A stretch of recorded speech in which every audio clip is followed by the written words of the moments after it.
Thank you very much. Your Excellencies, ladies and gentlemen, Haiti stands at a crossroads. Port-au-Prince faces an escalating security crisis with gangs terrorizing communities, extorting families, and recruiting desperate children to commit horrors on behalf of gang leaders. I'd like to thank President Ruto of Kenya for organizing this event. Kenya has shown courageous leadership in leading the multinational security support mission, and we are deeply grateful for its commitment and the sacrifices it has made, including, as you just mentioned, Mr. President, the lives of 3 of your people. Despite the contributions of Kenya and the countries that have joined the MSS, though, the mission currently lacks the mandate and the resources necessary to address the mounting scale of the challenge. That is why the United States and Panama have worked with Haiti to introduce a UN Security Council resolution to establish a larger gang suppression force with a broader mandate and a UN support office for Haiti, which would provide the necessary operational and logistical support for the force. This effort responds to the call from our partners in Kenya, as we have just heard, and has the full endorsement of Haiti.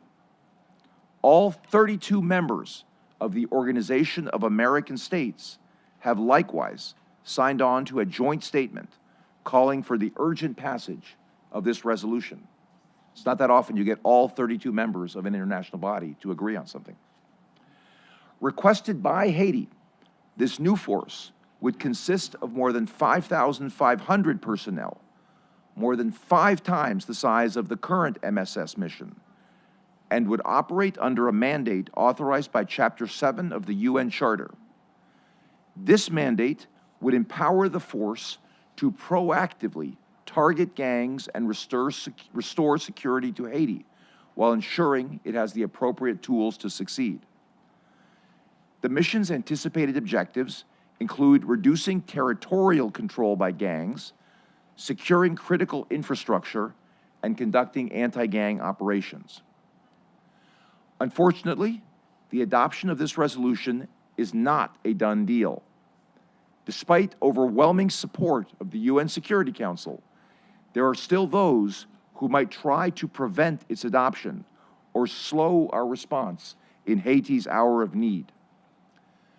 The time for action is now, and the United States asks all our partners to join us in pressing for this critical resolution before the MSS mission mandate expires on October 2nd. Our proposed resolution would address Haiti's immediate security challenges, but we must also not ignore the long-term recovery of Haiti. The era of impunity is over for individuals promoting violence and undermining the country's stability and governance. The United States has already taken decisive action to support restoring democratic governance, but we are not done. We welcome others to join these efforts.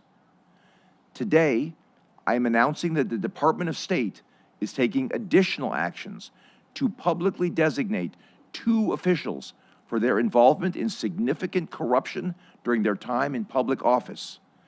The actions of Arnel Belizaire, a former member of the Haitian Chamber of Deputies, and Antonio Cherami, a former Haitian senator, have both had a destabilizing effect on Haiti's democratic institutions and processes.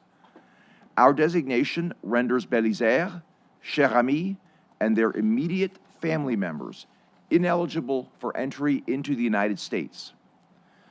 The U.S. government will remain relentless in pursuing those supporting terrorist gangs through indictments, arrests, sanctions, armed seizures, and other immigration restrictions. The United States has long been a partner and a friend to Haiti. However, we cannot continue to bear the lion's share of the financial burden in addressing the hemisphere's security threat. That is why we call on all UN member states to support the creation of a GSF and UN support office and to provide the resources required to stabilize Haiti.